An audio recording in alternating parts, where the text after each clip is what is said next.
The hour. Welcome back to Jeff Koinange Live here at Citizen Television. On to business news. And as the budget-making process kicks off, the National Treasury has been urged to realign its expenditure priority and revenue projection and refrain from ambitious and unattainable revenue projections. Now, speaking during a public sector hearing, the Budget and Appropriations Committee Chair, Dindi Nyoro, expressed dissatisfaction with the government plan, which prioritizes recurrent expenditure at the expense of development. On its part, the National Treasury has expressed optimism for the 2025-2026 budget, raising the optimism on lowered inflation and monetary easing. Let's get more from our very own Jimmy Mbogo.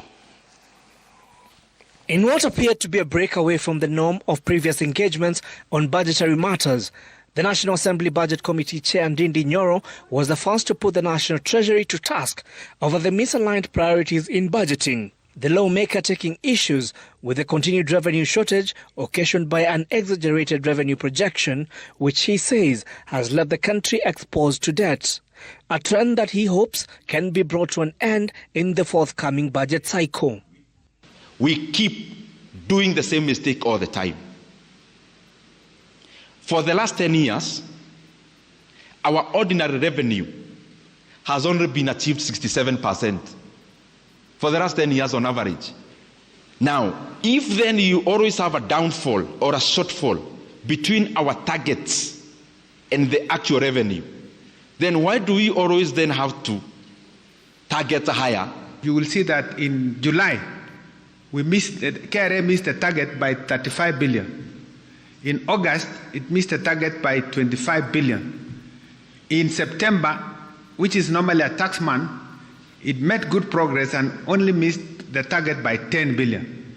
And in October, KRA did what has never happened.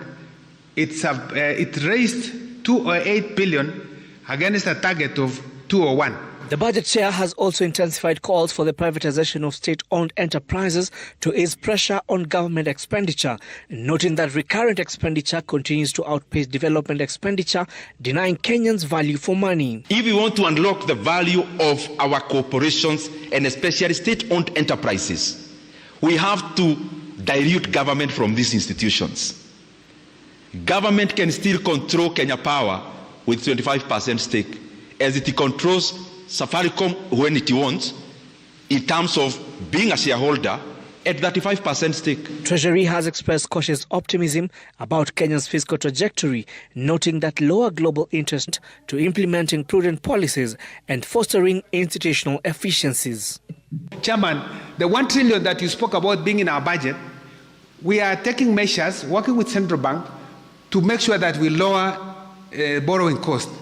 And if we achieve lower costs, the 750 billion that we have budgeted for domestic borrowing should be able to come down, and we are able to create fiscal space. As the National Treasury embarks on the budget-making process for the financial year 25-26 budget, one of the critical balancing acts that the Treasury now has to do is balancing between revenue and expenditure, as well as ensuring that debt obligations are met, but at the same time, with the public pushing for more accountability on public resources, the National Treasury has to factor in the views of Kenyans going forward, particularly on taxation.